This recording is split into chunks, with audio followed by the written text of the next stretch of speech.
The body in the motel bathtub had been dead for at least 2 days, but the TV remote was still warm when I picked it up.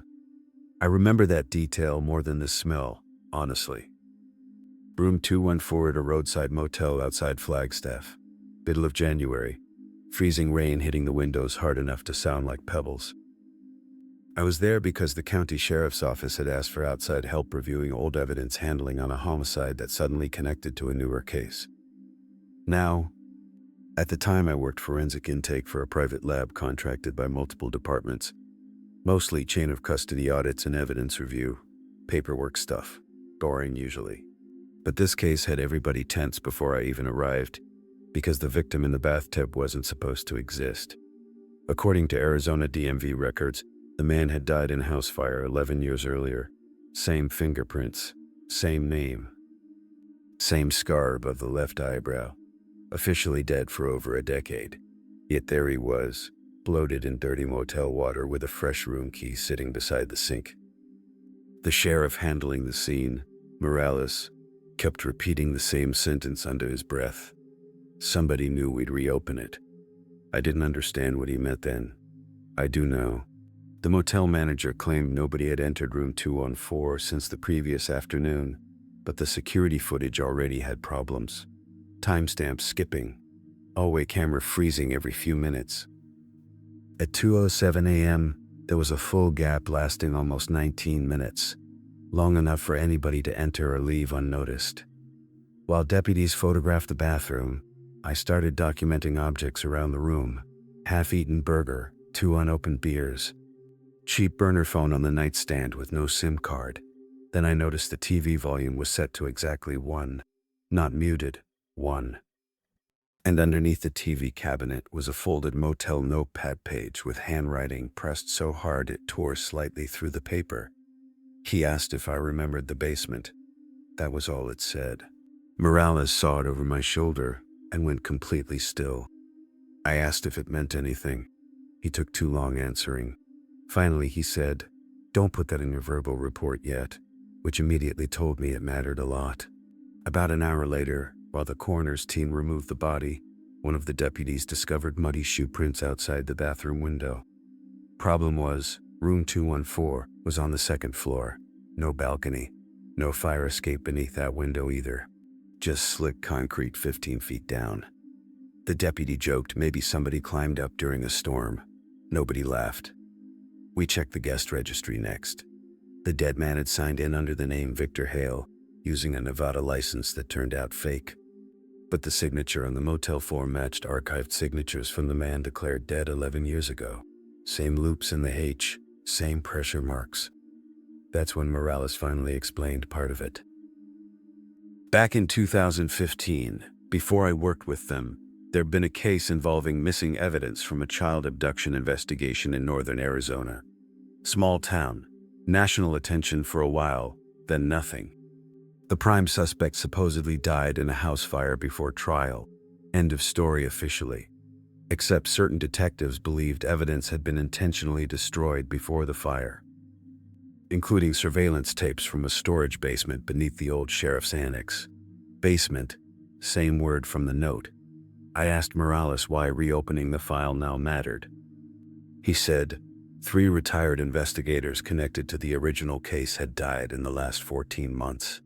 1 heart attack, 1 suicide, 1 single car crash. Maybe coincidence, maybe not. Then he asked me something strange. Did anybody know you were coming tonight? I told him just my supervisor. He nodded slowly but kept watching the motel parking lot while I answered. Around 3:30 a.m. I stepped outside to take a work call from the lab, because reception inside the motel was awful. The parking lot was mostly empty, except for sheriff vehicles and a dark green pickup parked near the ice machine. Older model Ford. Engine running. I noticed it because the windshield wipers were moving even though the truck lights were off. Couldn't see the driver through the rain. While I was on the phone, room 214's bathroom light suddenly switched on upstairs. Everybody assigned to the room was outside with the coroner by then. Morales saw it too. We both just stared up at the window for maybe 3 seconds before he sprinted back inside. I followed. By the time we reached the room, the bathroom was dark again. Empty. What footprints crossed the carpet from the bathroom toward the door, but none led back. That detail bothered me immediately. The footprints ended halfway across the room, like whoever made them simply stopped existing there. Morales crouched near the final print without speaking. Then he noticed something hanging from the inside doorknob. A motel do not disturb sign. It hadn't been there earlier. Written across it in black marker were the words, "You missed one." The deputy nearest the door looked genuinely sick. We locked the room down completely after that. 2 officers stationed outside, evidence sealed, but weird little things kept happening the rest of the night. Radios cutting into static whenever somebody mentioned the old abduction case by the victim's name. Body cam footage from one deputy corrupting exactly during the period we found the sign. At one point, a dispatcher called Morales asking why someone from his department had just requested archived basement blueprints from county storage. Nobody had made that request. The login came from a patrol laptop sitting unattended at the motel. By sunrise, I honestly wanted off the assignment, not because I believed anything supernatural was happening. It felt worse than that somehow, deliberate, organized.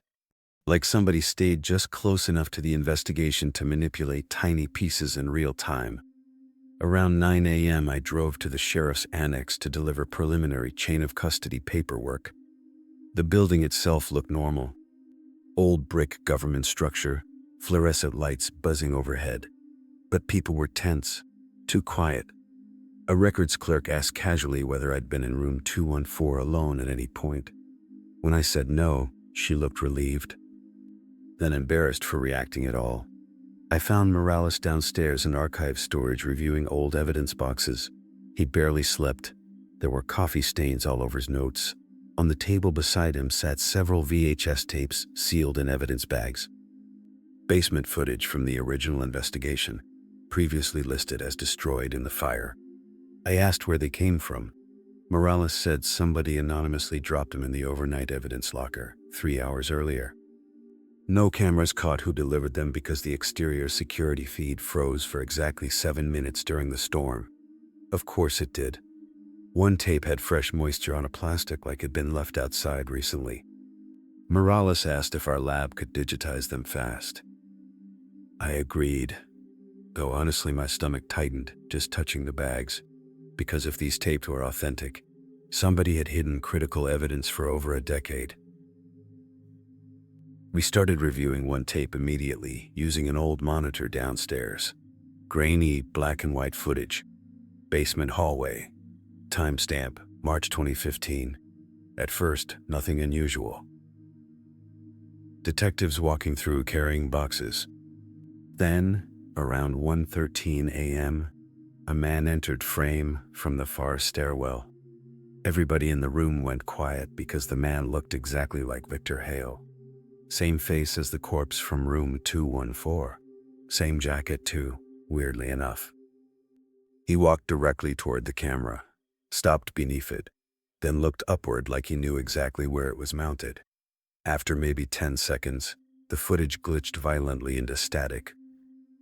When picture returned, the hallway was empty and the timestamp had jumped ahead 42 minutes.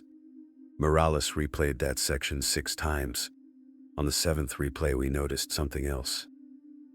During the static burst, there was one single frame showing another person standing behind Victor Hale. Tall, male, wearing a sheriff deputy uniform. No visible face, just enough visible shoulder patch to identify the department. Nobody spoke for a long time after that. Then, Morales quietly said, "That deputy died in 2018. Things escalated fast after the tape surfaced. State investigators arrived. Internal affairs got involved. Phones started ringing nonstop. Somebody leaked details to local news before noon. But the strangest thing happened around 2 p.m. when one of the retired detectives connected to the original abduction case failed to answer welfare checks at his home. Deputies forced entry and found him sitting in his kitchen alive but confused, like he'd been asleep sitting upright. Every clock in the house displayed 2:14, microwave, oven, wall clocks, even his wristwatch had stopped there. The detective kept asking officers why Victor Hale wanted his basement key back. Nobody had mentioned Hale to him yet.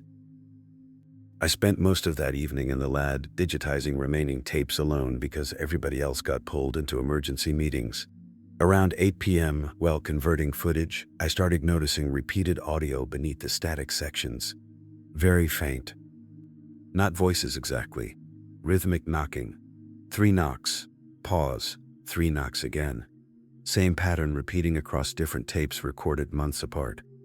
I thought maybe it was mechanical interference until one tape captured investigators interviewing witnesses upstairs in the annex, and the exact same knocking suddenly came from somewhere behind the interview room walls. One detective on tape even paused mid-sentence and asked, "Did somebody hear that?" Before anybody answered, the recording cut to static again. Then my lab phone rang. Internal extension. I answered expecting Morales. Instead, a man calmly asked, "How many tapes did they recover?" I asked who was calling. Silence for maybe 2 seconds. Then he said, "You should stop watching before you recognize him." The line disconnected. Caller ID displayed the annex basement records room. I checked immediately. Empty room, no phone off hook, nothing.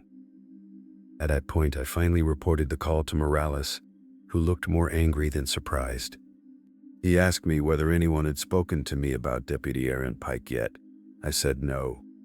Morales rubbed his face hard like he regretted bringing it up. Pike was the deputy visible in the tape frame behind Hale. The deputy officially killed in 2018. Except according to Morales, Pike's death scene had inconsistencies. Closed casket despite minor reported injuries. Missing autopsy photographs.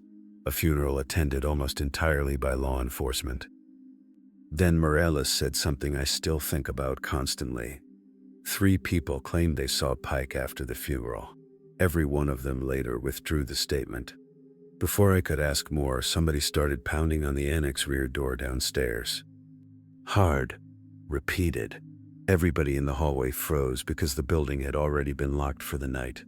Morales drew his sidearm immediately and moved toward the sound while I followed way too closely behind him. The pounding stopped the second we reached the door. Through the narrow wired glass window, we could see only darkness and rain outside. Then the radio on Morales' shoulder burst into static. Underneath the static, clear as day, somebody knocked 3 times from the other side of the door. Slow, deliberate.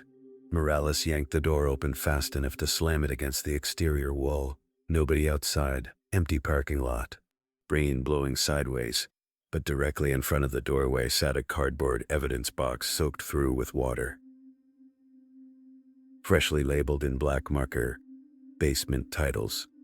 Inside were children's sneakers, old photographs, burned paper records, and a motel room keycard for room 214. The same room where Victor Hale's body had been found less than 24 hours earlier. One of the photographs showed several deputies standing beside evidence shelves in the annex basement, circa 2015. Someone had circled one face repeatedly in red ink. Not Hale. Morales. He stared at that picture for so long I finally asked if he recognized the handwriting. He didn't answer. He just whispered, almost to himself, "I was never assigned downstairs." Then he flipped the photo over. Written on the back was a timestamp. Tomorrow's date,